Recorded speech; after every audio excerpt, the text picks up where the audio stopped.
One common phrase a lot of people with children say is something along the lines of, I would do absolutely anything for my children. I would kill for them. I would die for them. I would do anything to ensure that they have a happy life or they have a healthy life or they have whatever it may be. But they want to emphasize that their children mean a lot to them and then they're willing to sacrifice. They're willing to do a whole lot of things for their children and to their family, maybe not just their children, but their partner, wife, husband, parents, siblings, whatever it may be. But one thing I think people miss out on is that it's one thing to die for somebody, it's one thing to be able to sacrifice yourself, it's another thing to live for them.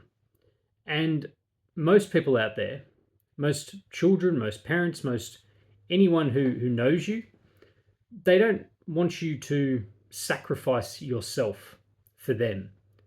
They want you to live for them. They want you to live a life that is fulfilling, healthy, and they want you to be around for them. And so often people get so caught up in this idea of sacrifice. They want to do everything for their kids or they want to do everything for their family. And it comes from a very good place because they genuinely care about these people. They genuinely want what's best for them. And that's the only way they really know how to serve is by sort of ending up doing too much and sacrificing their own well-being, at the cost of them for their family. But what I've found is that those people who can step back a little bit and look at the bigger picture and understand that whilst their family may appreciate and may love all of those things that they do for them, they would also appreciate if they weren't so strung out, if they were happier, if they were more present, if they were more able to have the energy and the health to do things, because by the time they're 30, 40, 50 years old, they're often already struggling with a range of lifestyle issues, a range of problems that result from such significant sacrifice that they've made for far too long for everybody but themselves. And so what these people who can move past this, they can realize that if they genuinely did care about their family, the thing that they actually could be doing, the thing that they should be doing more than any of those things, is actually taking a little bit of time for themselves, because it is not a selfish thing.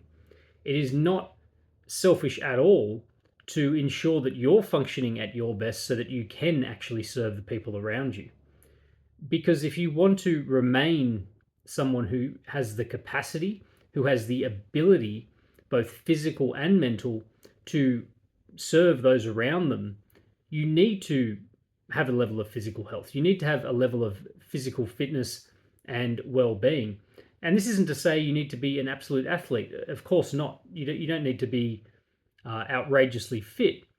But you also can't be really unfit. You also can't be struggling with a host of lifestyle diseases like struggling with diabetes or struggling with joint and knee problems and back problems and all these sorts of things that have resulted from a lifetime of neglect of your own health trying to help everyone else. So if you are one of these people that would do anything for other people around you, understand that it is not a selfish thing to help yourself as well. And it's a massive cliche. You've probably heard it a million times where they talk about the plane and putting on your own oxygen mask first before you put on others.